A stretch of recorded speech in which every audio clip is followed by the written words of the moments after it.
Hello, everybody, and welcome to the quest for the best director podcast, aka the best movie director bracket ever podcast, round two, aka Derek's therapy sessions. I'm your host, Matthew Moore, and joining me is a guy who, honestly, Caleb, I totally had my really smooth, I had great ones this week too. I really did, and I just can't remember them. That's about you didn't write them down? No, I never write them down. Yeah, it's not organic, dude. Derek, stop. I haven't introduced you yet. Jesus Christ. Caleb Ferguson. Woo, Caleb. Hey. Love you, Caleb. Caleb, Maybe how your you? ad lib could have been like something about how I'm your long lost brother, something along those lines. No, you had the it was like a Sherlock Holmes one. Was it the gay one? Uh, That would have been uh, rude. Well, anyways, Oh, it was probably something I'm like doing good. I'm glad. Well, Caleb, also joining us is somebody who I've been told it's okay now, Caleb. Don't worry. You can go ahead and tell them that the bad podcaster is back on his way to sanity. That's right. I'm talking about Derek Schwarzinski. Derek, how is our favorite mad podcaster? it's presumptuous of you that to assume I'm never not mad. Running right back to sanity. But okay. You are out of the hospital? Well, I'm out of the hospital for now, but You finished shoot, Caleb? yeah, I'm on my way as we speak. I'm on the phone doing this. Caleb, just next time, dude, just tell me, okay? You know? All right, It would be dude. so much easier if you just told me. Yeah. Instead of actually reviewing these movies, we should just make it our goal to shoehorn as many puns and references in as we can during the hour podcast or so. Yeah. Oh my god. These movies Give are. an example of a pun here. Oh, I'm not funny. I can't think of one. I don't actually know what you mean by pun. Like Sherlock Holmes puns? Yeah, I don't know. I'm a real basket bill. What? Oh, I like it. Yeah, okay. We're gonna stick to the podcasting. Anyways, I don't think we're doing great in the pun game here, boys. No. Yeah, puns are my thing. I'm more of a ballet man. But speaking of movies, that maybe might not be as clever as you thought they should, as they think they are. Talk about the private life of Sherlock Holmes, shall we? Sure. I don't first, maybe it's not as maybe it's not as clever as it thinks it is, but it's pretty. It works. We'll talk about it. This is a quest for the best director podcast. Each week we pit two directors against each other. This week it is Francois Truffaut's The Woman Next Door versus Billy Wilder's The Private Life of Sherlock Holmes. Each of their six best movies according to theissuepicturesonthing.com. We will at the end we will vote on which movie we like better, and the better movie will move on, or that director will move on in our bracket. So first up, like I was saying, is The Private Life of Sherlock Holmes with Billy Wilder, which is a film about, the classic British detective Sherlock Holmes and Watson, his assistant, where well, first it starts off with life partner, dude. More than assistant. Sure, I'm sorry, Derek. Life partner, not assistant. It's kind of about deconstructing the myth. At least that's kind of how it feels. Specifically with Sherlock Holmes' relationship with women. It starts off with Sherlock getting invited to this ballet where this really famous opera singer / ballet dancer. That's what it is. She's a ballet dancer. Mm-hmm. She wants to have his baby, or him to have her baby. I don't know. She wants to have his baby. And he turns her down because he's just not interested in women like that. And then, cuts back, which is actually also thematically important, not really relevant plot-wise at all. But then it ends up that we kind of get this story about this other woman who shows up at his door, and her husband is missing. Sherlock trying to find the missing husband, and it turns out at the end that uh, she never really had a husband, and she was actually a German spy the Yep. entire time. Dun dun dun. Yeah. So okay, here's something that I think is janky. Now that I've finished the movie, is that like that whole B plot in the beginning with like this dancer who like wants to have his baby, it's not relevant at all. It's just kind of like It's not even a random. B plot, really. Well, that's Yeah. the thing. It's like movies like cut into like parts, and like I think the first part is like important, like thematically to set up his character. But outside of that, I don't know if it's important. But like, I what do like- we learn about his character? That's like, Yeah. not really learn that Well, much. That's I just like feel like it's Wild- a really when long Wild- time for them to be like, with Wilder's- Sherlock doesn't like girls that much. Yeah, he doesn't. Well, But that's not not that- even true. He does like girls. Like It's not he's so not much that he gay. doesn't like girls; is that he doesn't trust them, and like what it's. I think that's whole thing sets up for him telling Watson that it's presumptuous for him to assume that he likes women, pretty much. I guess like the big issue, right, is that when you have a Sherlock Holmes movie, the whole idea of a Sherlock Holmes case is that you, as the audience, kind of get to play along as a detective, you know, Mm-hmm. and you get to like put all the pieces together and like find the final thing, and that's like pretty unsatisfying when it turns out like the first 30 minutes worth of mysteries and hints are like not actually mysteries and hints and have nothing to do with anything. Yeah, I think that was just supposed to be like levity and it's like fun. Also, like considering we're kind of made privy to the fact that she's a spy, like way Yeah, before exactly. Sherlock is, so it's kind of like ruins the whole effect. I don't know. I thought it was kind of cool with her, at least the German spy woman.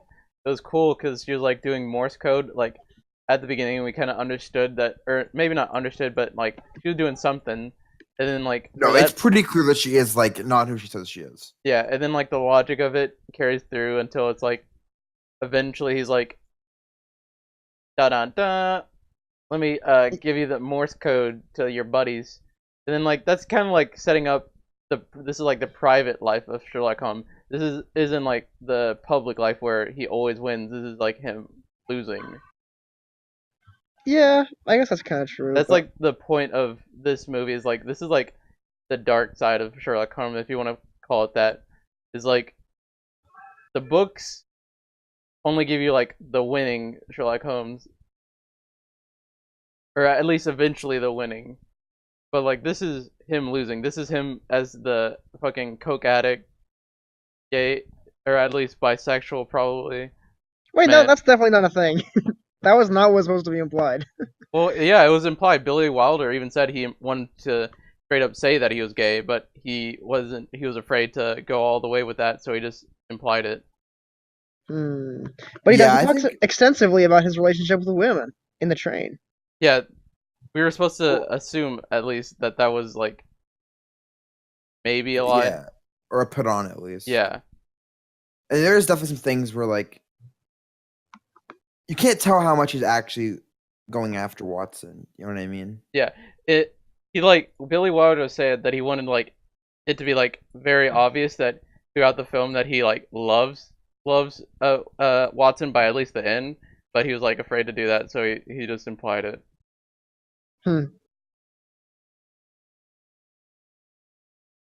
I think that would make a more interesting movie. Yeah, Yeah, but I this agree. was made in like 1970, so Yeah. by a guy who was like born in like 1920. So expecting like that much progressive like thought is kind of asking a bit much, but at the True. very least, it's very wild that he made Sherlock Holmes a coke addict and an implied, or at least closeted homosexual. So Mhm. Is he not always a coke addict? This is the first time that of Sherlock Holmes is a coke addict because I think this is like maybe not the first time, but this is like the first time where it's like Watson like, yo, this is a problem, dude. You got to stop this. Yeah. it's definitely a common thing after this, right? I Yeah, wonder- it's after this. It's like I think that's one of the turning points. Like Sherlock Holmes after this became like he's a coke addict. This is the joke, and then that's why like a drug addict or does drugs in like the recent one or whatever. So let's talk about. Okay, let's think. If we're gonna say this is a two-part movie, let's talk about the first part of the movie. Okay, which is this tale of the opera with, which is mostly, I would say, pretty silly and just important thematically, if not important plot. Exactly like central to the plot. Is that fair? Yeah, which I think is Okay, fine itself, but yeah, let's talk about it. sure. But what'd you enjoy about this scene, Derek? For this, I guess, This third of the movie. what I enjoyed about it, probably that I don't know. It was it kind of goes into my problem with the other movie, but kind of like telling rather than doing. Somewhat not. Sometimes it was like I've been telling you not to be doing that coke, which is kind of boring. But like at the very least, it sets him up as like this is a problem that he has for a while, and Watson believes he should stop. So that's fine. And then I like that. Then like the scene with the woman where it's like the guy like relating the information, just this crazy like Russian ballet, like just yelling Russian at Sherlock. It's like kind of memey. I think that's probably one of the better parts of the movie. Actually, like that first third, pretty good. Like I thought the dancing scene was like really funny when like all of a Oh, I sudden the love women that. become Yeah. slowly replaced by men. Like that's Mhm. probably like Oh the yeah, most dynamic scene because it actually incorporates some element of like visual comedy, which like wasn't that present in the rest of the film.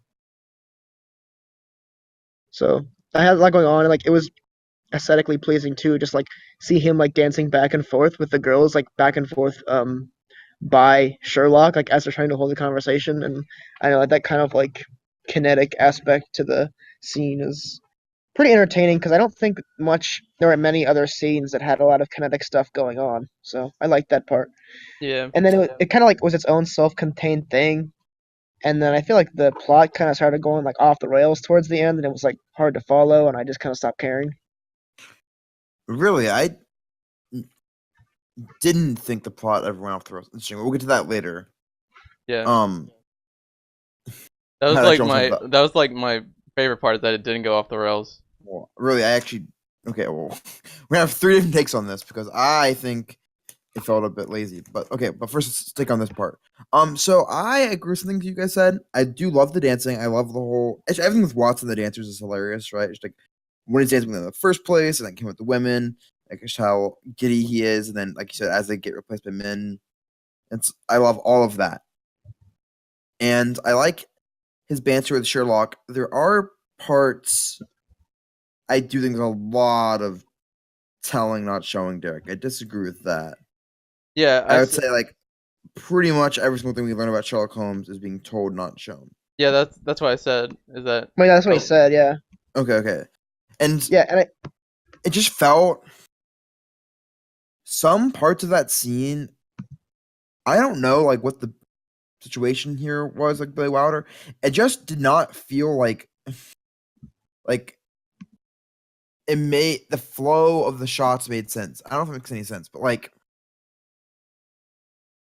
you guys know when he like pulls out the violin and we get like that like oh close up to him yeah, playing the violin. yeah, Hated that. yeah, Like, dude. what is happening here? I was like, oh, this is kind of cool. Like, where's this going? And then it's like, it just doesn't go anywhere. yeah, Nothing happens with it. It's stuff like that. It just feels a bit, I guess, like separated. I don't know the word. Well, my problem with that was like it was like that whole scene was supposed to be like separated because like I think because he's like doesn't understand what's going on. Like they know something that he doesn't, and it's like what's going on here. Thanks for the violin, I guess. So I guess that was at least somewhat intentional. wait. What do you? When I'm saying when Sherlock's playing it like at his house, like his Oh own no, never violin. mind. Yeah, never mind. Yeah, I'm that. talking about when there's like the close up of him playing the violin at Oh his house. yeah, that was. I don't It's know like a what that shot. was. He's just like playing it for like 30 seconds and just like it's not like that beautiful of a shot or anything. It's not like that. I don't know. Maybe I'm just like not as much of a sucker for the violin, but Well, I think that shot may have been because like earlier, Watson was like, "You're such a great violin." He's like, "I'm second rate" or whatever. And it was like Watson yeah. showing Watson legitimately enjoys his playing. And then like when he stops, he's like, "What's wrong, dude?" Like, man, I gotta take my coke. I think speaking of like the whole telling instead of showing thing, I think that not only like are they telling us instead of showing us, but they're telling us in like a really like on the nose way, if that Yeah. makes sense.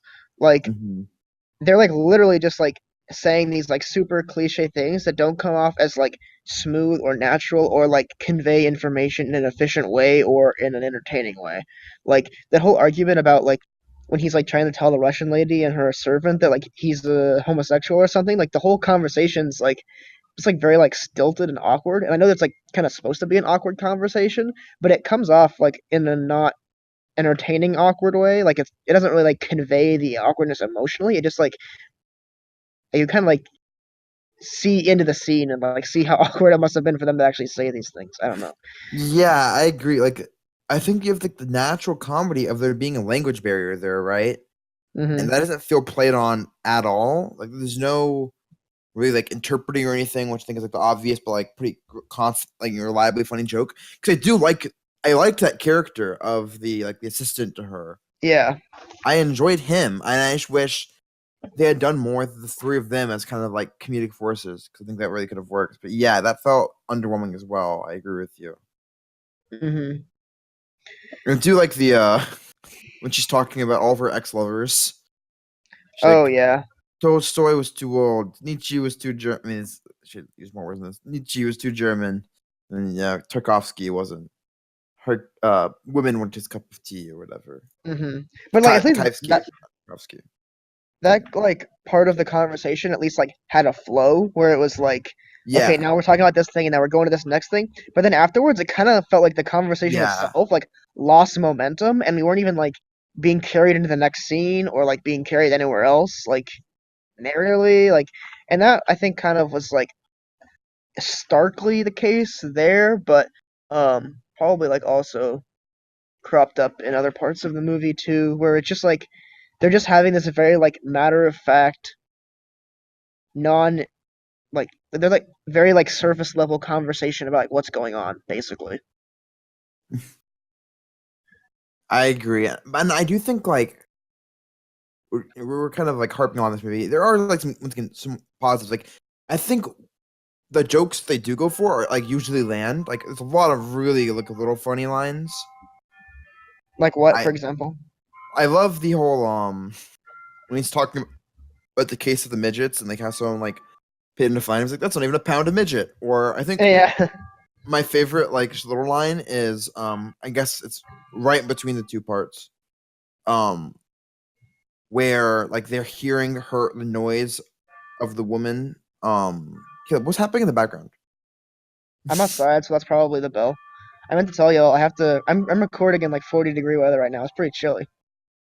You I'm couldn't putting like it all online for the pod. there's no like okay. I'll mute myself in the Yeah, meantime. just please because I can yeah, hear the bell. Wait, so Um you're outside? Yeah, I'm in the backyard chilling. It's pretty cold outside. I'm putting it all on for the pod, dude. why is your roommate I'm asleep right committed. now? By I the don't know. way. You want me to bring him in downstairs and you can ask him. Yeah, dude, Kids these we'll days. fucking He raid can be him. a guest speaker. Should have just done it anyways. I Anyways, should actually have. muted because I. Anyways, so there's a line right when they hear the initial noise from what's eventually going to be. Oh, what's your name, Derek? Von Hoffman. Is that what we're gonna call her, Von Hoffman? We can call her Mrs. Ashdown. She hasn't. Okay, can we not do a first name? She has like no first name that's usable. Is it like Uh, Isabel? I'm making that up. I don't think it's Isabel. It might be Isabel. I'm looking it up. Yeah, I'm looking it up too. Where's that cheat sheet, boys? Gabrielle, and then Gabrielle. or you can call her Ilsa, her actual name. I'm gonna go Gabrielle. When before Gabrielle comes, where they're like, "What's that noise?" And I think Watson says, "Maybe Miss Hudson is entertaining." And Sherlock goes, "I never found her so." It's just little things like that, like these quick little beats. I think they're really clever, but when they're not trying, like I don't think they have the situational sort of comedy down at all. I concur. It's kind of I funny think when Watson's talking to like the Trappist, he calls him. That's pretty yeah, funny. that was funny. Yeah, that was a good one. Oh, like the monk people. Yeah. Yeah. I think we have had a lot of movies that we've like specifically noted that they do a really good job of like having comedy and drama together and like blending them in such a way that doesn't necessarily like degrade the other. But I don't know if that was necessarily the case for this movie. I felt like sometimes like the comedy was good, but I felt that it sometimes cheapened the drama, and then vice versa. Like I don't feel like they quite were blending right, even though if like both individual parts were like good. Mm-hmm. Like I don't know, like there would be like a serious conversation, all of a sudden like they would just kind of like knock out some one liner, and like I don't know something about it. Like I don't even know if I can put my finger on Yeah, why. it's like the drama isn't quite there yet, so then like the comedy kind of comes in too early and it cheapens it, right? Like the timing Exactly. of these things, the stakes aren't quite set up through a lot of the film. Yeah. But it's kind of like going to the main plot. So yes, when Gabrielle shows up at the door, she's like has amnesia, she can't find her husband, and Sherlock basically deduces that at least they're gonna kind of because she's been sending the husband letters to his place, and she never gets letters. She stopped getting letters back, so they're sending a blank letter to the place. They're just going to basically, stake it out. And they found a hint to where to go, which was like in Scotland.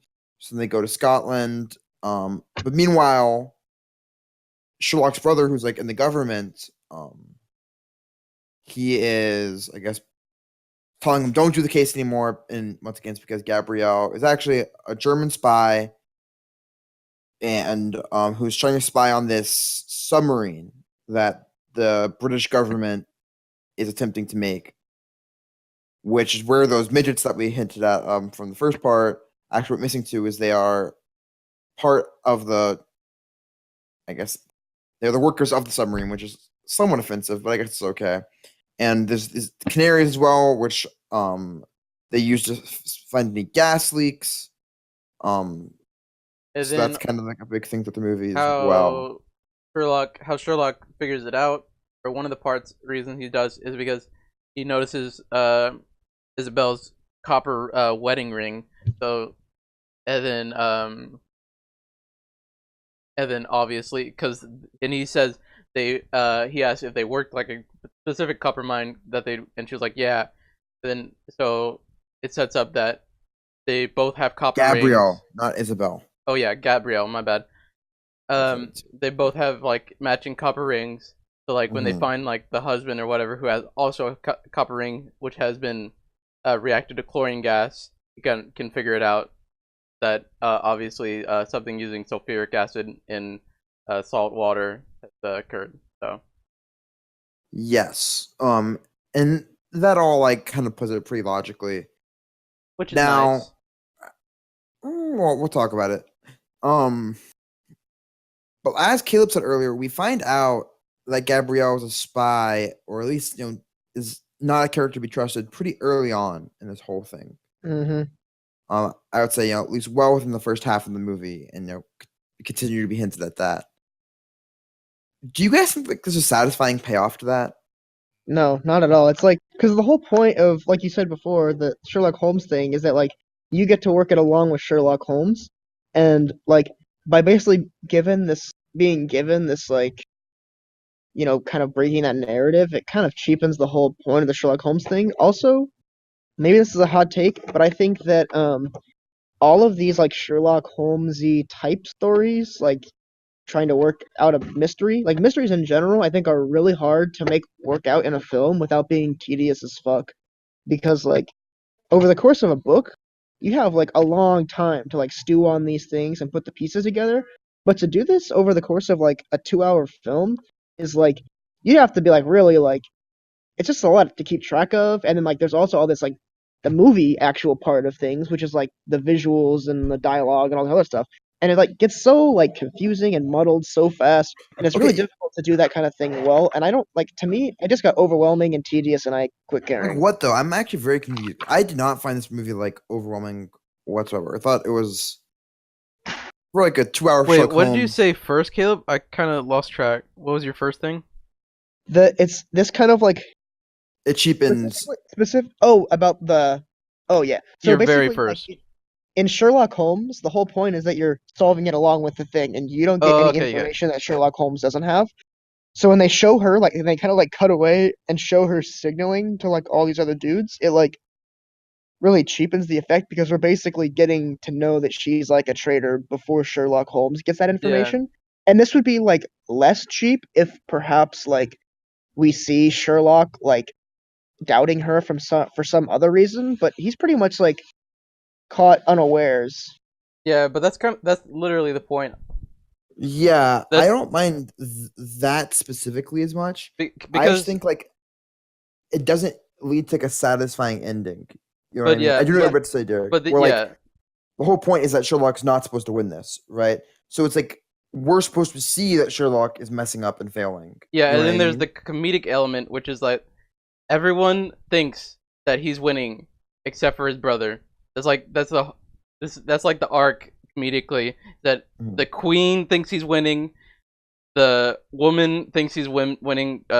Gabrielle thinks he's winning or has won, and that he knew from the beginning is like because he's the all intelligent Sherlock, and then like the only one who knows better is his brother Myrock, I think is how he pronounced his name, but it's like uh because he's also as intelligent as he is, so it's like yeah, you kind of like lost this one buddy Sherlock, and that's like the comedic level between them is that they both know that both of them have lost, and then that the only way they win is by like basically making everyone else a loser.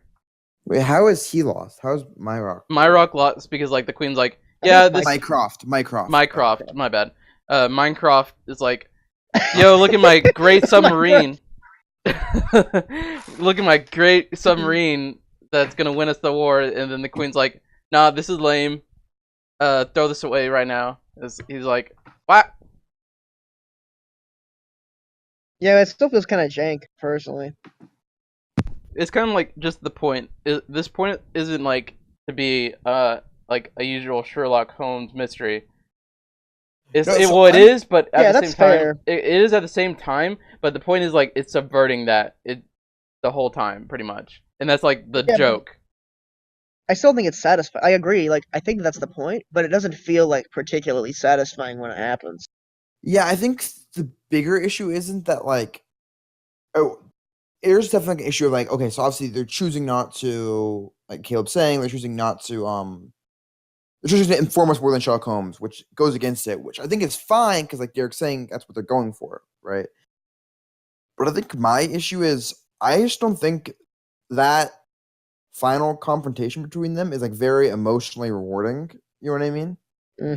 Also, I think that if they wanted to, like, I think that if their point was that, like, Sherlock Holmes isn't omniscient and, like, we're getting to, like, see all the times that he's making mistakes or getting blindsided by things, that that does not come across very well either because they don't make it like a thematic like thing or like a motif. Like if we had seen like in multiple other circumstances, like sort of like omniscient information that he's missing, and there was like a handful of different times where we're seeing him mess up and not catch things, that would make that whole approach feel a lot stronger and make that like a stronger theme of the movie. But Well, that's that not really just the make case. We're just kind of shown it one time, which makes it seem as if it's almost some like throwaway thing. that's why he says like or offhandedly to the queen or whatever.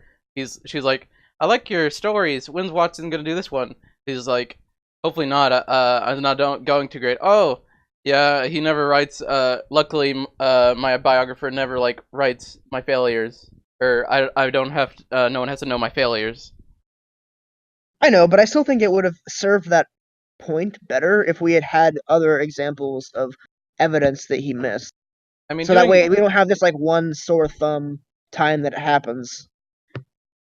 but I don't think that's like the point. Is like that. This is like the one example that we see because this is like the arc that we see for him. This is like the book.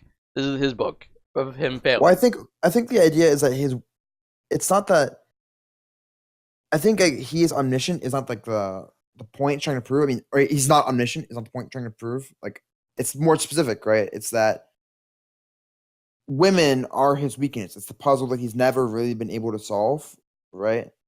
I mean, his biggest villain, and I think they even refer to him at the top, is Yeah. Moriarty, right? Who's a man, and as genius as Moriarty is, Sherlock's able to figure him out. And Gabrielle isn't. She isn't, as smart as Sherlock, right? To the point where she doesn't even think that she's won because she just assumes, because of both their natural intelligence that Sherlock would have won. But Sherlock's just not used to having the emotions of women. Everything that comes with women just isn't something that Sherlock quite understands, is able to grasp, and that's clear from our first part. So Yeah. I think that's okay. I think like we have all these cool like analyses and like cool stories that they could have told, but I still don't feel like they emphasized any of these points very well. That's because Like I don't. Go ahead. well, I don't know. That's pretty much it. But just like, yeah, I mean, if we have this whole like all those things you said, Matthew, like a lot of those like are or were implied by the movie like only weakly. Like we only get to see an example of how that's the case like a little bit. I think like it has there is some like cool like nuggets of how this is like subverting the Sherlock Holmes thing, but like it doesn't do it very strongly. It's like a weak subversion that doesn't come Yeah, across. that's my thing. Is it doesn't really. It never goes full force in one direction. Right? Exactly. Yep. Well, it's kind of going full force in one direction. Like, well, not so much, yeah, but it's like there's multiple themes of him failing. Like he fails because of women, and well, not so much failing, but there's it sets up with the first part that he's not good with women. Then he's like, yeah. Eventually, he's like, yeah, Gabrielle, I'm not really good with women, and it's like they always like fail me and stuff. That's why I just can't trust them. Yeah, but it's like that's being told to us instead of shown, which is like Well, it's shown in the first the part, problem. Yeah, sort of. and then like it's shown throughout the entire movie when she like basically wins, and that's why like the confrontation between them is like so like not that big a deal because he knows he's lost, and he's like, oh, she won. It's all right though, But would he think that's all right? because he admires her for winning against him. Is like the Does idea. he? I think so. He seems sad when she see, dies. I feel like y'all are just like implying all this other like No, extra he stuff. definitely admires her. Yeah, he like when she He literally dies. says, no, even before that though, there's the whole moment where like Sherlock, he convinces his brother to trade her for like one of the Oh British yeah, spies or whatever, and he's like, she's great, better than most of them in our department, don't you think, Sherlock? And sorry for my terrible British accent. And Sherlock's like, mm-hmm. Like, but there it's definitely supposed to be like implied that. well he also says like, yeah, she basically she bested me. No, it's definitely implied that like. But I guess my thing is once again, I it's just really hard to believe the character that we have, Jarek, that he would be able to like just take losing like this. You know what I mean? That's the thing. I think that's kind of like why this is the private life of Sherlock Holmes. In the book, it would be like unconceivable that he would lose and that he'd be fine with losing. But like behind the scenes, he's like, "You win. You're pretty cool in my book." And one thing I do like is there are things, right? Like there's the whole him with the smoke stuff scene, Oh yeah. which seems like pretty innocuous at first, but I think the idea is like everything he does, he studies, right? And he can study to these crazy degrees. And I didn't like how that never came back, by the way. I feel like they should have had some sort of smoke related clue. Just stuff like that, I wish they would follow up on, but not important. But it's like he studies, for hours, these different methods, these things that would help him in his deductions. But you can't study women, at least not in a scientific sense, right? And I think that's one of the reasons Sherlock is so weak at it. Yeah, I agree that like I think a lot of things that happened like I think yeah, like there's all these I don't know, there's these good nuggets of themes or cool ideas that are presented in this movie, but like I just don't feel like sort of like the comedy. It just kind of falls flat a little bit and like doesn't feel as strong as it could have come off, I suppose. Yeah, my thing Sure. is it is not like as strong as it could be, but it's still pretty good. It's okay. I wouldn't say it's like that funny of a movie, but one thing I do want to talk about is like the actual, I guess, like the mystery itself. We don't need to go through like the details of it because like it'd be like a lot to explain. But Caleb, what were you confused? Because I think we have three different takes on it. Caleb's take, it seems to be it was complicated and that is bad. Derek's take is it was not complicated and that was good. And my take is it was not complicated and that is bad. Does that seem to fairly represent everybody? Mine isn't. It's not complicated and it's bad. Is that it was logical and it was pretty good. I Okay, don't but think would you not like? Yeah, because I was actually surprised to hear that. Because I think like if, well, yeah. So would you like? What were you not able to follow on this, Caleb? it's not that like I wasn't able to follow it. It's that like I didn't care to follow it because trying to like track one of these mysteries in a movie is like just so tedious. Like I know I can do it and I can try and follow all the clues, but there's like so much other stuff that actually is like the movie parts of a movie that I'd rather be paying attention to. So like eventually I just tune out and like, oh yep, there's a clue. Now they're talking about a clue. It's gonna lead into the end somehow. And like I almost just tune it out because like trying to like solve a mystery like while I'm trying to analyze this film is like it's like a lot of work basically. And so it's like I it guess doesn't like it and like not only that, but like the mystery doesn't come across in like a particularly rewarding way, in my opinion. So like it's not even like worth paying attention because there's not that much of like a payoff. okay. Really, I'm gonna. Or could you explain that last part real quick? What do you mean by like there's not much of a payoff? Because like the whole mystery is like rendered unimportant by the end, anyways. Like the mystery is solved not by his powers of deduction, but basically by some sort of like simultaneous Deus Ex Machina and inverse Deus Ex Machina. Um, and Wait, no, you wait. know, like, the whole thing is like It's by his direction. He solves the mystery. Yeah, he solves the mystery. The thing is, his well, brother is that the mystery itself is finding the submarine, and then he finds the submarine, and then the queen's like, "Yeah, throw this shit away. I don't want this." yeah, exactly. So it's like all of this whole plot was for naught, Yeah, so basically. basically, he loses twice, and his brother loses. So it's like these guys, both the brothers lose to women. Yeah, but the point is that none of the clues along the path ever end up being relevant. Like you can Yeah, might as well just like not paying attention to yeah them. they're relevant. He solves the mystery, so it's like Okay, but the I think Caleb, like, what you're not being fair to is like, this is literally a mystery movie. So like, it is expected that you put more time into like trying to figure out the mystery than you do into analyzing the movie, which I think is like fair for like.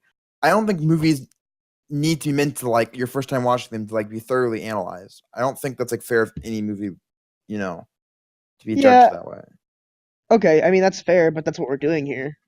You know, like I see what you mean, but on the other Yeah, hand, like but what we're we doing is also we have are to like analyzing these movies on our first watch. So sure, but like I'm saying, like my point is like I'm trying to think of like a way to phrase this. I do agree with your point though that like an audience of this movie was probably people who were like really watching this for the trying to solve it. So on that aspect, maybe like I was not necessarily the target audience, so I can appreciate it from that perspective. That I guess like would have been like really into the clues, I but I mean, still think that the I clues think end like up being basically pointless. it's well, I won't get to this in a sec, but I just think it's like movie kind of the whole old cliche, right? Is that the first time you watch it just to watch it, and the second time you watch it to analyze it, right? So what we're doing is hard, but I don't think it's fair for us to be like, because I think if you did watch it that way, then you would be able to kind of keep track of the mystery and stuff. But to your point about the clues being pointless, I would say, yeah, that's kind of the point, right? Is that yeah, that is the point. you're supposed to get really invested in this mystery just for it to kind of like go down this nonchalant way. Yeah, I mean that's fair, but yeah, that's just my point though is that like the clues themselves are like kind of silly. Not silly. The clues themselves aren't silly. Yeah, Oh because yeah, the clues do lead to stuff. Yeah. the clues do lead him to what would normally be victory, but he loses. Don't even instead. Like technically his brother and him should both technically be winning, but they both end up losing. Now, my issue with the movie with these clues was actually the opposite of Caleb's. I think that like it's a bit too straightforward at times, and like I think at some points the movie kind of treats the audience like idiots. Like we know it isn't a Loch Ness monster, okay? Like cut it with that. Oh yeah, And Yeah, I think that was supposed to that's be not. comedic for sure, but maybe not. Yeah, but my point is like when that's like kind of like, literally like probably the most important clue, right? It'd be cool if like at least some of these clues weren't like quite so obvious. You know what I Yeah, mean? I think our points of view, Matthew, like aren't even necessarily exclusive. Like I pretty much agree with that point. It's not that like I think the clues are too hard to follow. It's that like yeah, like kind of how you said also that like they're too straightforward to even care about trying to put the pieces together. Yeah, exactly. So it's like because there's no noise. You know what I mean? I think that's like one of the best parts about any mystery, right? Is like figuring out what the BS is, right? But this movie is like Yeah, there's no it's like BS. all the clues are literally just like Yeah, Sherlock going like, "Oh, Yeah, it that's a feels like clue a right Law and Order there." episode. You know what I Yeah, yeah, mean? exactly, exactly. yeah. That was honestly that was my problem with the clues. Otherwise, I thought it was like I don't know. I read a lot of John Connolly, so it's like very obscure, like what's going on and whatnot. And you had to Sure. like really, really like piece together these obscure things. But it's there. This is like they're there and they're logical, which is cool. But then it's like that's it throughout like for an hour. That's it.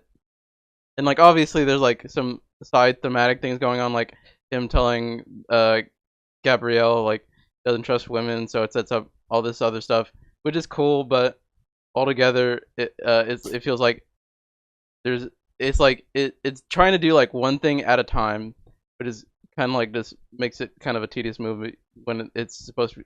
It's basically trying to do like three things. Yeah. Yeah, it's like it should, and that's I guess my biggest issue is like it just doesn't feel too ambitious. You know what I mean? Like nothing that they do feels like the wrong decision with what they're going for. I kind of wish they were going for something else. You know what I mean? Does Yeah, that or make like any going for sense? what they're going for harder, Well, like no, going because once more for again, that thing. I don't think they like. Okay, if you're trying to like tell the story, like with all the kind of specific restrictions that they have, like where it's like Sherlock has to be fooled. Like everything, like okay, they can't really change much, so I kind of wish they just like changed everything. I don't know, like maybe that's a bit unfair, but it just needs to feel visual stuff. Are we good to move on to the woman next door though, guys? I want to say at least the set design was really good, including Yep, I like was gonna say that too. all of the like settings and stuff were like actually immaculate. I was like really impressed. I don't know about immaculate. They were I don't good, but know. And also the shot of like we see the like all the shots with like the umbrella and stuff, like her using it are also pretty aesthetic. And specifically the one at the end when she's like getting like driven away and we see it from like the castle balcony. That was pretty aesthetic. uh, yeah, I don't know. I was not loving actually the shots in this movie. I was not a I fan of the settings as much, I guess, as you. I wasn't as high on them. What I thought really? that like maybe the set design was like good, but if so, I don't think they ever really highlighted it because all the shots were so dang short. We never like spend time on shots, and we do like once again it's dumb stuff like close-ups of Sherlock playing the violin. Which, what are you gaining here? I really like this shot where they're in the closet and all Oh three of yeah. their faces are like right next to each other, and we're kind of seeing past all of them. That's pretty interesting. Yeah, that one was cool too. Yeah, I think that's a bit harsh. The set was like really good. Yeah, I like the set. Oh, Like guess we'll agree to disagree there. their apartment or whatever, that was a very aesthetic looking apartment. Especially when they like come up and down the stairs and like through the hallways and stuff. The shots through there pretty aesthetic too. I like those. Yeah, they were good. I just think that they weren't great. Like, I'm not like saying like it was like a bad set design.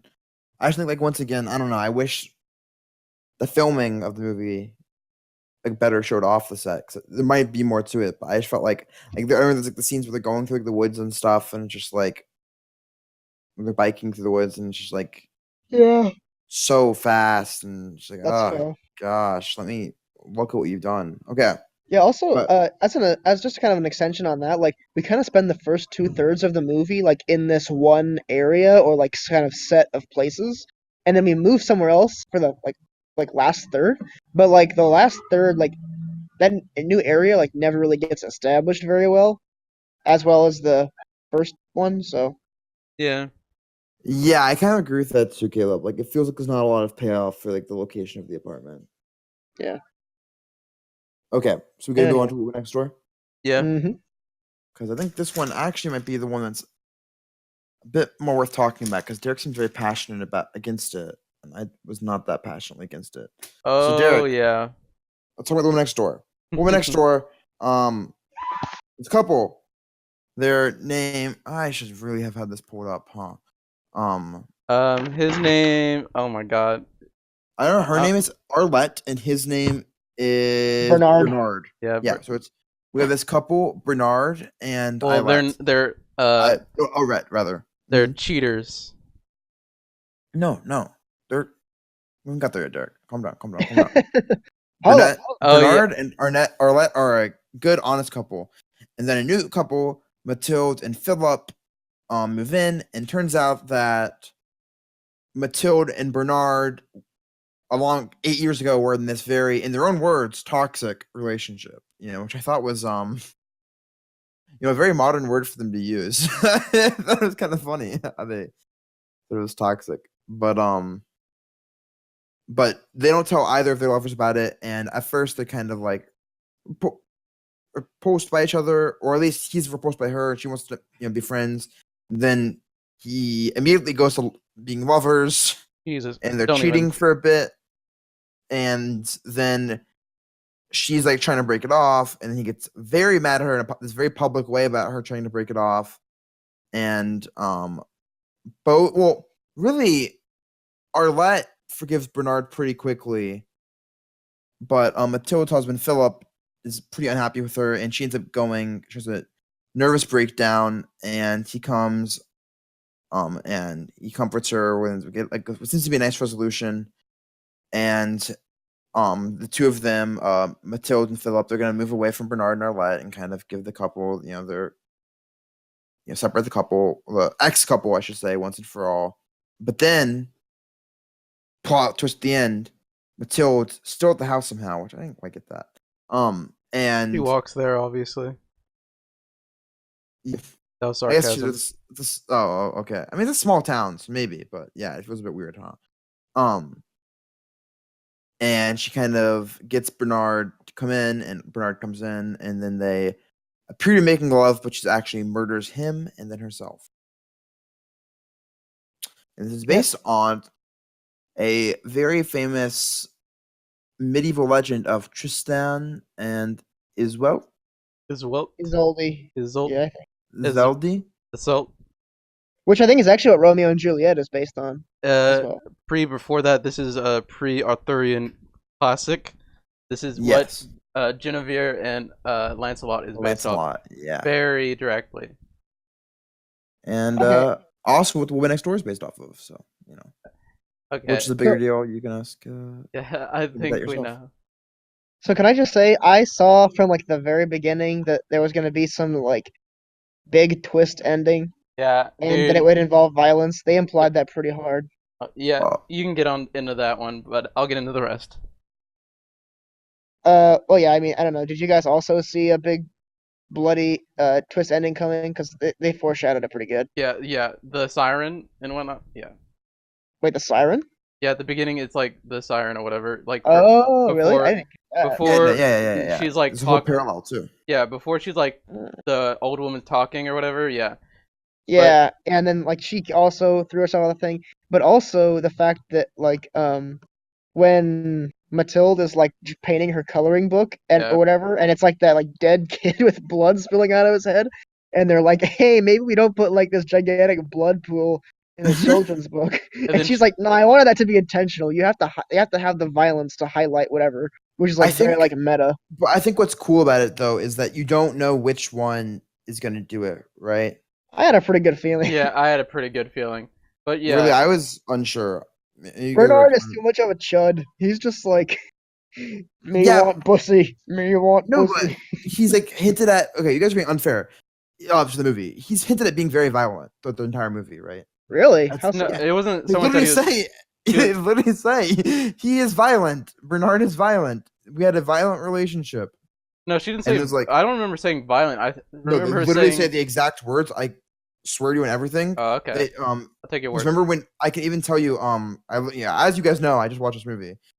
There's the point where he's like, the husband is telling Oh, yeah. Bernard about Matilda's ex relationships, not knowing Bernard is one of her ex relationships. It's like he was like a violent and angry psychopath or something. No, that wasn't Well, that that's- wasn't what she said. What he said. Well, what Matilda's husband said.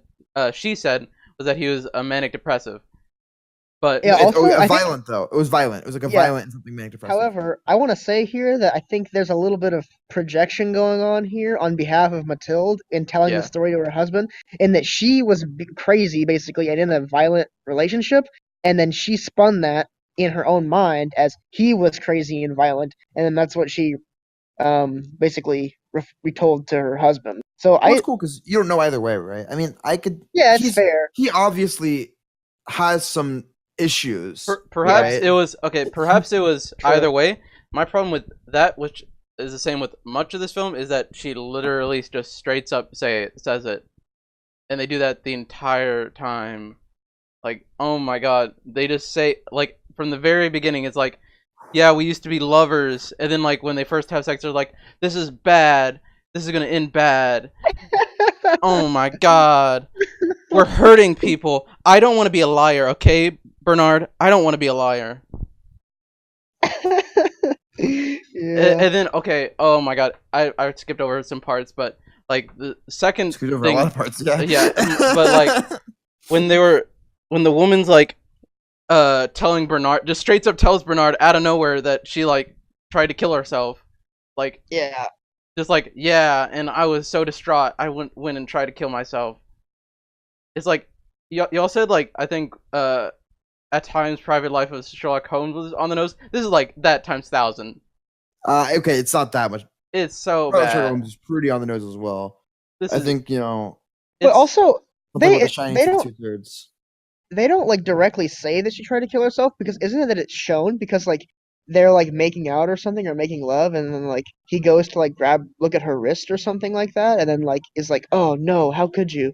Yeah, that's it. no, I don't remember that shot, but maybe. It's not a shot. Yeah, it's- like he's it's a like ghost- yeah, kissing. it's a moment. He like, goes how to like could kiss you? her wrist or something, and then he like looks at it, and all of a sudden gets this look of disgust or like reproach, and then we basically have to infer that like she had slit marks on Oh her yeah, wrist or that something. was a different moment. I'm talking about the old lady. The Oh, old, yeah, the yeah, old the lady old just lady. straight, Yeah. straight up Also, said, Yeah. Do we have okay? This is confusing me as well. Do we have the moment where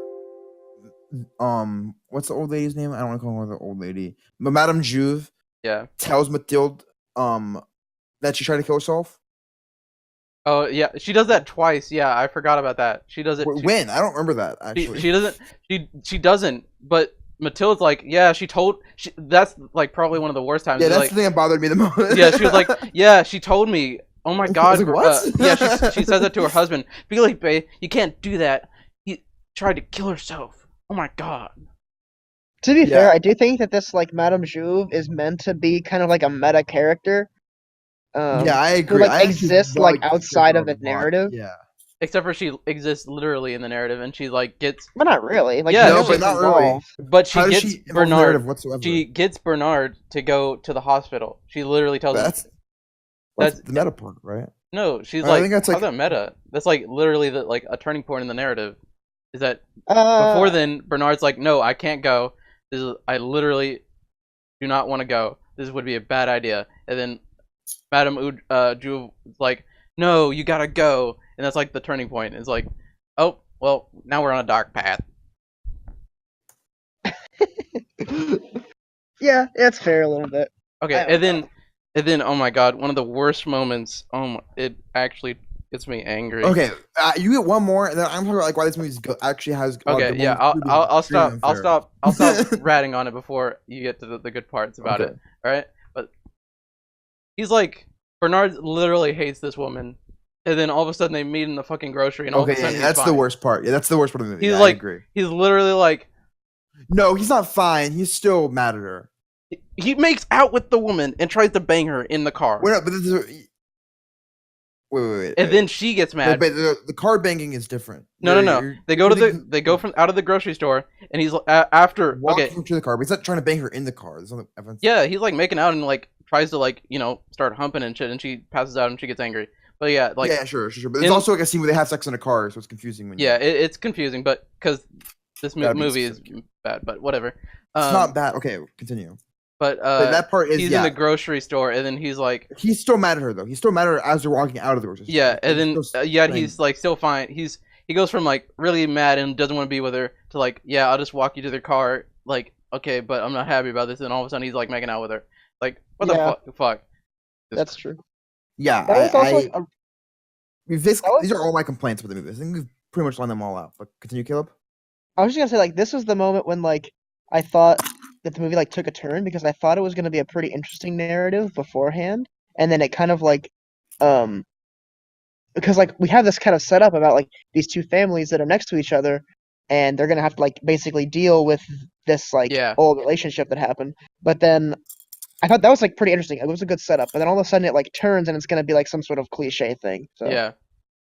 This is, like, probably like one of the most cliche things possible is that cheating married people, and they probably have some kind of history with one another. Sure, I understand how you're saying it's a cliche thing, but it's literally it's literally an adaptation of like a 12th century story, so it's like allowed to be a bit cliche in its premise. And to be that's fair. that's another complaint, but this is kind of like meta, so I didn't want to bring it up yet. But Tristan is like an epic. This is like fucking badass shit. This dude's like going around killing people to like save this woman, and then this woman ends up having to marry his uncle of all things, and then like the uncle's like, oh, I love my son, but he's like banging my wife. I have to kill this person and my wife to save my honor. And like, so this is like this epic story. And then somehow it gets adapted in these two crazy people banging each other. I think the whole point is like the mundane. How does the mundanity affect it though? Which I think is like the interesting part of this whole movie that you're like not giving credit to. So let's talk about that, okay? Because this film does not take place, Derek, in this medieval setting. It takes place in modern France, in this very small town where there's not a bunch of epic murders, and it's just about these two couples, right? And there's so much normalcy in this movie, right? Yeah. They hit you over the head with it. I think Arlette, out of literally every single character in any movies that we've seen, is probably the most for the podcast. Is probably the most well-adjusted character out of all of them, right? Yeah. She's just so normal and such a supportive wife. He has a kid who has to be like, the most generic child ever, right? They live in a house and it's just generic, like purposefully. It is intentionally normal. But does that make it good? Yes, because that is not only Truffaut's choice, but that is Bernard's choice, right? He wants normal. Now, Mathilde comes in and she breaks up the normality of his life. She breaks up the mundanity of his life. It's almost, well, I'm not gonna actually go there. And it sets both of them off. And I think by establishing how normal he is, it really helps. I guess it really emphasizes the disparity between like it really I guess emphasizes how much like they fucked each other up. You know what I mean? Like how much this girl has like literally driven this man mad, right?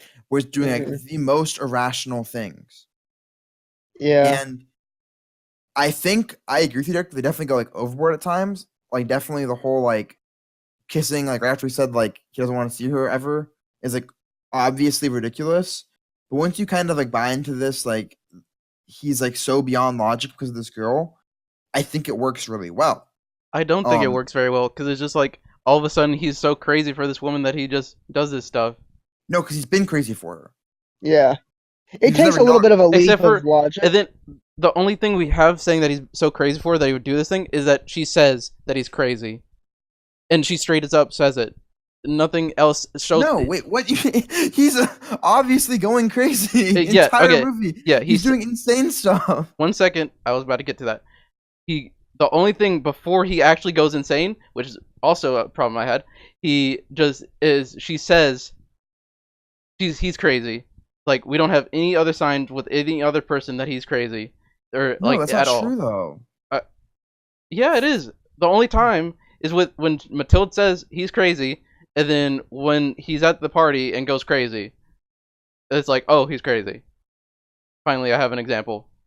Well, yeah, but like his whole actions, the whole movie are Yeah, pretty these are irrational. not 'Cause normal. the whole like, point is that actions. like he It's has like a pretty top tier life, he has a yeah, like, he's a and it's not even like great it's normal boring life. because his wife apparently is like, for like they have a pretty active sex life, I guess you could say. So it's not even like he's lacking in that department. It's like he has like pretty much everything you could ask for, but for whatever reason, this one woman makes him irrational, and like you're getting mad because he's acting irrationally, but like that's kind of the point. That's dumb. It's like all of a sudden he's like acting irrationally for this one woman for no reason in the supermarket, and then all of a sudden that affects the entire narrative. But it would have happened eventually. That's the point. Like he tried to stay strong and turned her away a couple times, but like it was just like eventually, like he's Yeah, not he gonna be gives able. in, Yeah, and he he's knows not. that she's literally his neighbor. Yeah, and like yeah, she definitely does know that. That's why she like keeps going up to him because she knows like that eventually he's gonna crack. And I actually, Caleb, I really like your interpretation of the movie as like she's just the crazy one the whole time, and she's just like is manipulative to like another degree, basically. Yeah. Okay, so let me pivot on that note to talk about my favorite thing about this movie, which is the casting. Okay, the Yeah, casting I in this movie 1000% agree. was top tier. The character that play or the actor that plays Bernard is like literally perfect because like he literally just looks like a normal dude who's like kind of dumb and like slightly brutish, and like that's exactly who this character is. He's literally just a chud. He's some random normal guy, but he's also pretty dumb, and he just wants pussy basically.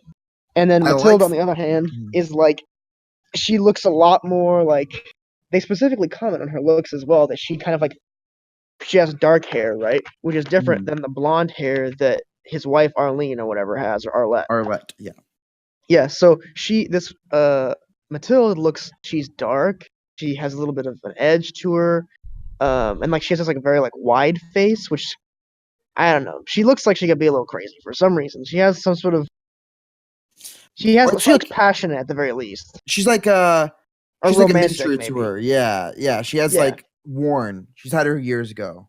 Yeah, Mhm. yeah. It's like to me, she looks like a romantic character. Like she Like could be like in a exoticism, painting. exoticism. Yeah. Yeah, exactly. And like the way these two things are like playing off each other, like perfectly reflects like who they are as people, right? Because she's sort of like this, like she's got a lot of layers going on. She's kind of like driven insane by her own passion. She's like manipulative. She has all these like plans and ideas or whatever. And then like this guy is sort of just like caught up in it based on his lust, basically. And then also like if we want to talk about like secondary characters, like Arlette is like sort of just a like pixie-ish normal looking girl who like I definitely think like they set her up to have sort of like a sexual edge to her, which is important because like it reflects how like this guy isn't like he doesn't have a passionless home life, like he's not running from like he's not lacking anything that should cause him to seek out what he's not getting at home. Like he already is getting that, right? And so that's important. And then like I don't know, the husband of the Matilde is like I don't know, like bland, which is perfect for his character. And then also the other character, Madame Juve, is like she has dark hair, which puts her in line with Matilde because they're both kind of the same class of person. Like they both did some sort of like random violent act for love. But she's, the older, she has gray in her hair. She has gray in her darkness because like she's already like had her time, and now she's sort of like out above and beyond it all. And I actually, Caleb, you really make me think this movie because I wonder how much we can trust Madame Juve as well. You know, we Yep. have this whole story of her lover, but then the thing is, the only facts we actually know about the lover is that I think it's fair to believe that Madame Juve did, injure herself because of him for whatever reason, right? And now he also is flying across the world to see her. That's all we know. Oh, and she happens to leave when he does so. Oh yeah, what's the Happens. deal with that? That was like never expanded upon at all. I don't think it necessarily has to be. I think okay, so the idea is that the lover he wants to see her for some reason, and she doesn't want him to see that she is crippled. Wounded, And probably. it's Yeah. presumed though she doesn't want him to see that she's wounded, but now we wonder if she doesn't want him to see her, right? And maybe, oh my gosh, there's actually like a weird reading of this. Or maybe she's like some extension of Mathilde. You know, she's Mathilde one generation before, and if you want to say that she's not a meta character, maybe she's the most meta character, and that is why, as Derek says, the one time she's involved in the story is what? Wait, And, the one time she's involved in the story is what? Turning point. is this big turning point that directly benefits Mathilde, right? Where she pushes Bernard to go to Mathilde. Oh yeah, they're absolutely on the same side, like in the moral. Yeah, and maybe in like some like greater spiritual way. And And it's oh all man, based on the color of their hair, basically. yeah, and I actually like thought they looked similar too, just in general. Like I was actually they have like the curly-ish hair as well. I actually literally thought that like when we were watching when I first started watching the movie, because it seems like Madame Juve is the main character for the audience doesn't know for like the first like 5 minutes because she's the one giving like the introduction. Mhm. I thought it was this is like a young this old lady from the beginning. Turns out it wasn't. But yeah, I think there's something to that. I think you're attributing too much to this on the nose movie. Derek, I think you're like literally being just extremely unfair. Nothing. I don't think. What if we said it's like inaccurate? I don't think this character Madame Juve is as meta as you attribute, and I don't think Matilda is as layered as you attribute.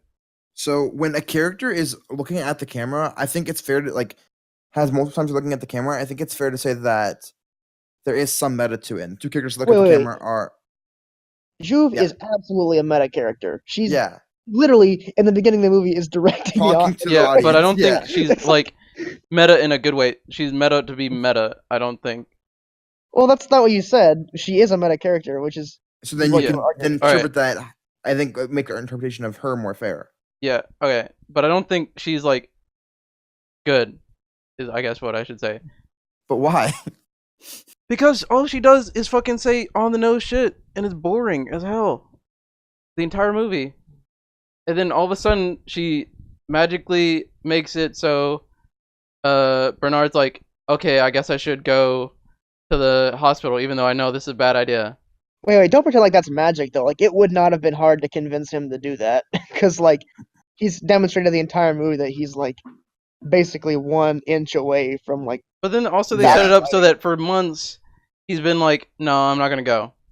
Yeah, he's been staying strong, and then like all it took was 1 push from a character that he trusts.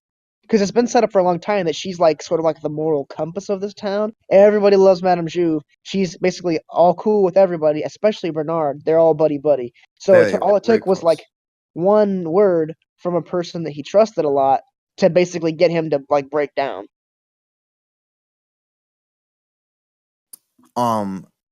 That's kind Now of can I say another thing that I really like about this movie? I really like this what's the word I'm looking for? Motif of tennis, right? Because what we kind of have here is we kind of have an emotional game of tennis, right? Where they're serving it back at one another, and it's all about like this kind of rallying between Mhm. Bernard and Mathilde, where it starts off with Mathilde wants to get close to Bernard. She kind of wants closure in their life. She wants to put the past behind them, right? And this happens, Derek, by the way, before the whole violent incident. So you can't say it's not. Bernard is actually a point in the movie. I can't tell the exact point. I just know that like I know at least one point where it's like this, but I don't know if it started before. Bernard starts saying like, "Let's forget about the past," because it starts bothering Mathilde, and they go back and forth about like forgetting about the past and how they feel about each other. And each of them wants the power in their dynamic, right? And they go back and forth getting it until Mathilde, eventually wins. And I think this happens. You constantly have the theme of tennis. Yeah, I really like that because except for it's kind using of like going the back to most this metaphor. like basic dialogue is my problem with that. It just What do you mean? that What's scene. basic I'm dialogue? pretty sure you're talking about the scene where they're like, yeah, we used to be together and yada yada yada. It's like, yeah, but we were bad for each other. Derek, you got to be more specific than that. Well, I can't remember. I watched it like a week ago. Okay, I don't watch it like the day I before. understand. Like, yo, but whatever. Basically, what they say is like they first meet up, and then like they're talking on the phone, and then he's like, "We shouldn't do this," and she's like, "Wait, just wait, and it's like, Oh, I'm dude, waiting. don't even talk about that. That's such a good motif. They say that so like that's like 3 or 4 times in the movie where they go like, wait. Let's talk. But yeah, and then like yeah, and he's like, "We're bad for each other. We need to end this." He's like, "Just wait." It's like, we just need to be civil, okay? And they're like, "Okay, I'm no, done." this is not on the phone team either. This is at one of their houses. Oh, and then you're talking about the one after that when, like after the grocery, when he's No, it's way after that. It's I can try to get like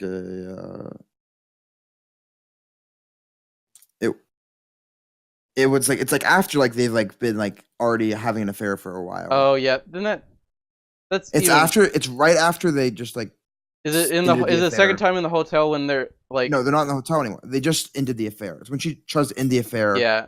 And then he's like, "Come on, can't we just put the past behind us?" Because she's all afraid that he's going to hurt her again. Yeah, and then it's like, he goes over to her house or whatever, and he's in the window, and he's like, just wait, and then like walk in the doorway, and he's like, yeah, I think we can be civil about this, okay? We don't have to. We have to live as neighbors. It's like we have to do this, so let's just be friends. And it's like, Yeah. Okay, I don't Matt, think that's I really tennis, Matt. Wait, can I finish this tennis point though? But I don't think that's tennis. I don't think any of this is. There tennis. is. Okay. I don't think that's a most. If you let me finish my point, Dirk. I need to finish my point. I hadn't finished yet. No, but I haven't. My point was never finished. It got interrupted. Well, like you asked 20 me a minutes ago. question, so I. No, it was, But yeah. Anyway, I think it's basic, and I don't think this is like a tennis motif, to be honest. But it is a very No, clear it's definitely a motif. tennis motif. Yeah, that's definitely I don't an think this, intentional like- metaphor. But And go I ahead, can Matt. give you further evidence, Derek, of the tennis motif, and what I think is like the most obvious moment of the tennis motif, which is when she is literally at the tennis courts at that party right before she passes out, and it's this great shot of her looking from side to side to side to side, and it's like this great kind of dual thing where obviously she's like paranoid and freaking out, but also it looks like somebody who's watching a tennis match, and there's like the sound of the ball in the background too, where as she's looking from side to side. So it's like she's not only freaked out, but like she's almost envisioning like the mental tennis match in her head as she's like presumably watching an actual tennis match. Because you can hear the balls and stuff. It's Is like that when she's in the forest? Do you want to hear something right before she goes badass? to the forest. She's in the house at this point. Yeah, Caleb. All right.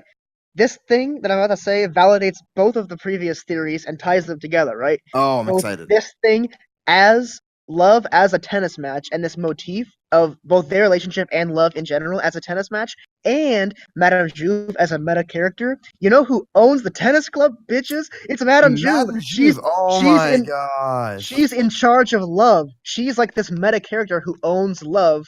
But guess what? She's injured. She has a prosthetic leg. She can't play anymore because her time has passed. So she doesn't play love anymore. Now she just owns it. And she's this meta character that basically oversees the whole relationship dynamic, just as she can't play tennis or have love, but she oversees the whole tennis game and tennis club. So, bam, we just tied our two theories together, baby. Oh my gosh, that's so sick, dude. I just realized that this movie goes so deep.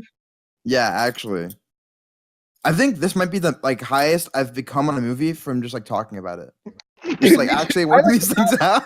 I like did not like this movie when I came into the Yeah, podcast. no, I we're was like, actually like I, figuring it out. I had like a Derek Uh, Tier interpretation of this movie, and now just like working back and forth, like this yeah, movie's this is pretty actually good. sick. Especially compared to Pilot of Shock we're doing off. But yeah, I mean, I think like nothing you said, Derek, is like too like much of a reach. Okay, but there are one more what the fuck moment. Derek can mark up another one. What's up with the scene with her and the kid?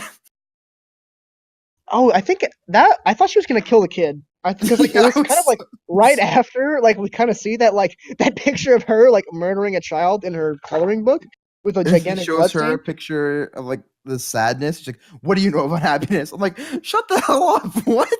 Yeah. Like, Well, and also, do you remember that time that uh, she was like drawing a kid, and yeah, her yeah. husband's like, that looks just like the neighbor's Oh boy. yeah. And then so between that and her having a drawing of a kid who's like getting his brains on the floor, I thought she was totally gonna go in there and murder that kid. Well, Which also kind of there's the whole. No, actually, you know what it might be? Because remember, I don't remember when this is revealed. It might be revealed after, and maybe it's kind of hinted at until it's revealed. Is that she had an abortion? Oh yeah, I forgot. Oh, dude, this movie goes so deep. Holy So when shit. she's drawing the kid, it's like this like demonic version of his kid. It's like little aborted baby, and he's like it's like there's blonde, but he's like but it's not blonde, so it's not. Oh Mm-hmm. my gosh, we're Yep. getting places. Yep. But I just think Ugh. like you can really see like how much these two people have just like completely screwed each other up, Yep. and oh man, but now yeah, I'm really on the interpretation that maybe she was to blame all along. I do think though, like Philip could have been a bit more supportive of her, right? Post this whole incident, Oh at yeah, least he was like checked out. compared to Arlette, who's just like literally the best wife ever. Yeah. What's up with her being pregnant? What do you think? What do you two think the significance of that was? But Arlette's pregnant again? Yeah, wasn't she?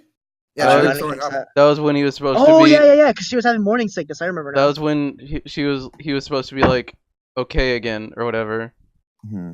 but he couldn't even do that apparently because this meta character told him to go do his whatever business. It's still in there. I think one of the points of this movie is that these you can never get rid of these connections, right? And it's dishonest to try to, you know. So when we were talking as a motif, like that definitely cropped up the whole bunch more. Because if you remember when they talk about the first time they met, she was at a children's party and she was feeding kids, and she's Oh a children's yeah. author, and there's like a whole bunch of other ones. So like her life's basically Basically, been defined by this her. Oh my gosh. yeah, I basically like wonder like kids just how crop much up a of lot. it is it like a resentment? Oh Oh my man, they're god! like But my problem with that scene where she tells him she has an abortion, she says I had an abortion, and he's like, yeah. You said you didn't want the kid, and he's like, yeah, but I wanted you to say not. You wanted the kid. Like, it's so on that the. is My problem is with this movie is that it sets it up. So maybe I will concede. Maybe there's cool motifs under. But it's under all this garbage dialogue and character development that it's like there's no point to even try to analyze it. That's why y'all thought it was bad before you came here. Before we like had to do our job of analyzing it, because like the director sets it up so poorly that you think it's a bad movie. That's which true. I I know it's will definitely terrible. admit the dialogue is like not great. It was kind of hammy at times. Although to be Yeah. fair, this is translated, so I think No, and maybe also at least my translation, like from the little I know French, it was like explicitly not good. Yeah, this is like I'm. I will admit the tennis theme. Now that you're talking about it, seems pretty cool. But my point now would be the fact that we had to spend like 20 minutes analyzing this before we figured it out was because the director was so incapable of actually doing it effectively, and the only way he could think of was to like literally say straight up facts. Wait, but no, but I mean, we were able to figure out. Me and Caleb both had the tennis theme as an idea, and then Caleb had this Madame Juve idea. It seems pretty much from the beginning, and then we're just like combining our ideas. I don't think it's like. Yeah. And once again, most movies it takes 2 watches to analyze. I don't think it's like too crazy to be like, because we weren't able to figure. Like that's why we do the podcast is to figure these things out. I think it's like a lot of movies where like we figure things out. Yeah, as they that's go. true. I mean, I do Like, not agree. every Derek, movie has to be like Get Out, where you just like watch it and you're like, okay, I understand literally all the symbolism. Yeah, that's Like, not my before point. the Is that movie you even have ends. isn't that you weren't unable to, is that you are unwilling to, at least, or at least I was, because of how poorly he sets up everything. My point being, my examples being the poor dialogue, the random developments in like the all of a sudden he's like wanting to bang her, and for example, But that's see- the prime example. But Okay, there's so others. I'm with you on the bad dialogue. I think we all agree, but once again, that could be a translation thing. And I had a couple like there's at least my translation. I know me and Caleb had the same one. It was really bad. Like there was one point where this is the one I remember, and I hate that it's like literally the most basic thing ever. That you guys could have picked up on it. Like there was one point where he picks up the phone, right, and the first time she ever calls him, right, and he's like, and it says hello, and it's like very clearly, it's like he says we, right, so it's like yes, it's not. It's not the polite hello. It's like he already knows that she's calling. Like, he knows who Yeah. this is. Stuff like that. Like I think there's definitely some weird translational things. But Yeah. I mean, I had the whatever collection or whatever, and the translation's probably as good as you can get for a movie. And it's like, sure. even then, the dialogue was not good. But on the whole, like random, like the random character, like random plot development things, that doesn't feel as weird to me. Like post mortem, like now that we know Bernard and just like the effect that Mathilde has on him, them, kissing or randomly or whatever, it doesn't seem weird to me at all. It just seems like a bit of a jump that you have to follow until it can be explained why. So if you want to say like everything's explained, like them randomly kissing is not really explained, right? Like why he's doing this until later. So like, I don't know. Are we? I don't know. Any other thoughts on this movie? One of the last things I want to say was that like I thought it was kind of a cool motif that for the first like half of the movie, almost every single scene ends with a long shot of Mathilde. Yeah, Like a really long shot. Like I love like some of those shots. I love the one where they're at the hotel and it's like her in like this ecstasy. mhm, Oh my gosh, that was so good. Like she's like elated. mhm. Also, another shot that I thought was super duper cool. Not one of these long shots, or it is a long shot of a different sort, but it's when he's like, he's avoiding the dinner because he doesn't want to see Mathilde. That first night. So it's like you see Philippe and Mathilde walk out of their house, or walk out of Bernard and Arlette's house into their own house. So it's like you see them walk across, and then like it sort of just it's a slow pan, and then it pans back to Bernard. It looks so cool. Mhm. I love that shot. Yeah, there's a lot of like back and forth stuff too, when like that guy is like coming to give a message to Madame Juve, and this guy is like, "Where's Madame Juve?" And they kind of like, "Oh, he should talk to that guy," and he talks to that guy. "Oh, talk to that guy. He knows where she is." And it kind of goes back and forth, and it does this like really cool pan back and forth that establishes the space of It's this like a tennis tennis thing. Yep.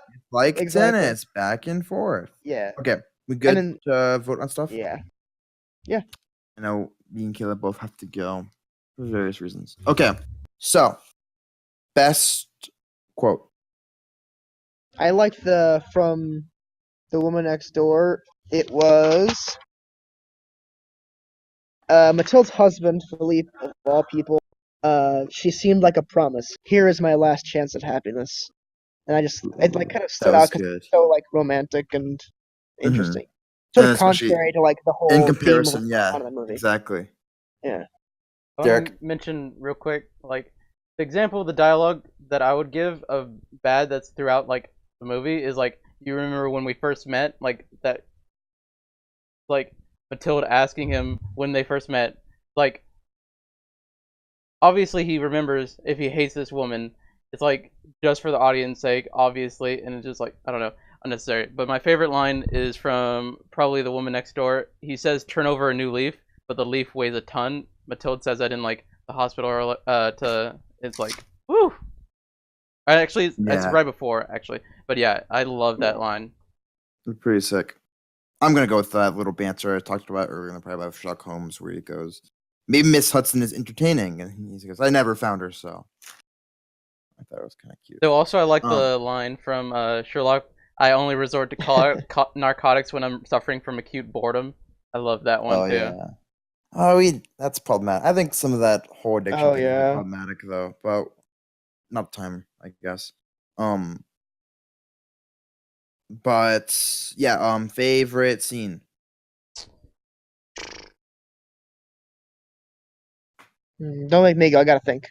I'm gonna go with her fainting scene. Like I said, I really loved her looking back and forth, tennis in the background. It's like really good.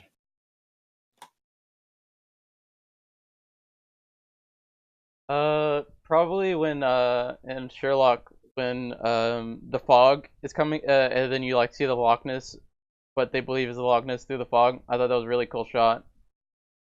How it's like very distinctly hazy, but you can still make it out. I thought that was very well done. So I like that one. I dig it. I dig it.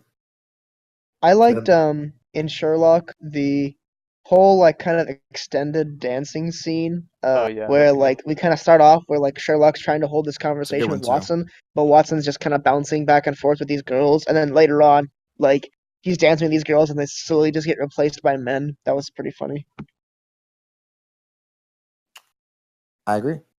Okay, favorite character. Sherlock. yeah, yeah, Really? yeah. I did not like this Sherlock at all. Wait, Uh, sorry, I got it mixed up. Sorry. Favorite character?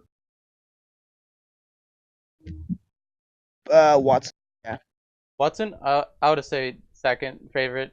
Either, and I'd say like Watson tied with Mrs. Hudson, but for one Sherlock. I'm gonna go with my girl Gabrielle. I like Gabrielle. Yeah, She's a good character. yeah, I agree. Um, best performance. Sherlock. No, that one's Sherlock. Yeah, Yeah. Really? yeah. Wow, you guys are like really high on this. Man, I guess only we have more time. I was not too high on that one. I'm gonna go with actually. Um, oh gosh, I spaced out. Sorry. Now I can only think of characters from Sherlock Holmes. I'm gonna go with Arlette. I actually really liked her performance. I thought the scenes where she's comforting him are so good and so strong.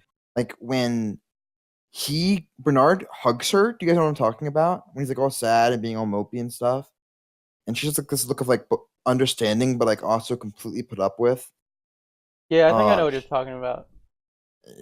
she's like sobbing to her like a child, and she's like, "Yeah, Bernard," but she knows like this is the father of her kids, and she's got to make it work, and there's so much going on there. I like Arlette a lot. Yep. Also, dude, she's like waifu status for sure. Yeah, I Yeah. might have been. I think it might have been also part of the actors in The Woman Next Door in some scenes that seemed bad, and that's why Yeah. the dialogue Agreed. seemed super bad. But like, even still, that can be attributed, I guess, also to the director on that part. But Wait, I think the acting was fine in that movie. You don't think the acting was good? on the whole, probably not. But I I agree. I thought the acting was kind of hammy. yeah, I, exactly. That's probably I it. It actually was like the probably like the acting. bad dialogue plus the hamminess that was killing it. But maybe not. Maybe it was just the director fucking up. I think they're just writing, but okay. Well, he also wrote it, so Uh, him and two other people. We don't know how that worked, but yeah. Um, okay. So best movie. I am going to go for The Woman Next Door. I just think it's the more developed movie, the more ambitious movie, and more well done movie. I was not very inspired by Sherlock at all. So it was a bit of a slog to go through, and it was like not rewarding of a slog. So yeah. Derek, you want to go? my opinion probably the exact same, but for the opposite movie. I thought The Woman Next Door was a slog, and I thought Sherlock was actually rewarding. I've never seen Sherlock portrayed in this way. Very interesting. I can see like why this is so pivotal for like general like zeitgeist of Sherlock Holmes, like how we see him today. So I appreciate it. I am going to choose The Woman Next Door. I don't think I would have chose that going into the podcast, but after I was talking about it, pretty there was more 50-50. layers. Yeah, there was more layers than I thought. So ended up being pretty good. So Francois Truffaut moves on. Poor Billy Wilder. I think the crazy part about Billy Wilder, right, is if he makes it one more round, like he could have been a winner. He has his top 4 movies are all bangers, and I love Billy Wilder. So I'm glad to see him go. But Francois Truffaut, we're watching his movie Day for Night against Yasujiro Ozu's I Was Born But. These are both directors who I This week think was tier 6 movies, right? yeah. Yeah, you could kind of tell. We're going watch tier 4 movies next not next week, but next round. Dude, I want to get the tier 4 movies. I'm so tired of watching tier 6 movies. I want some tier 5 tier 4s. Well, unfortunately, we have 2 more tier 6 with 2 more rounds of tier 6 movies. Next week we'll be watching Robert Bresson's Diary of a Country Priest versus Louis Buñuel's Discreet Light Charm of the Bourgeois. I've seen Which, that if one. nothing else, these are explicitly better names than this round of movies. Wait, could we organize it to where we do half of our bracket of round 4 movies until we get to where we need to do the next round 6 the tier 6 movies? I mean, just I want to watch get some 'em- Bangers. Let's just get them we're over with, honestly. Yeah, just get them over with. We have literally 2 more weeks of this, and also the week after it's like Stanley Kubrick's Paths of Glorious. We're gonna have some good movies. All right. The week after's and the week after's Kubrick versus Fellini. So I don't think we're gonna be oh man, that's gonna be deprived of good. good movies. Yeah, it's actually gonna be nutso. Okay, but that's for next time. Until then, I'm Matthew Moore. On behalf of my my podcast host Caleb Ferguson and possibly our slightly angry podcast host Derek Krasinski. Have a good night and remember, watch more movies.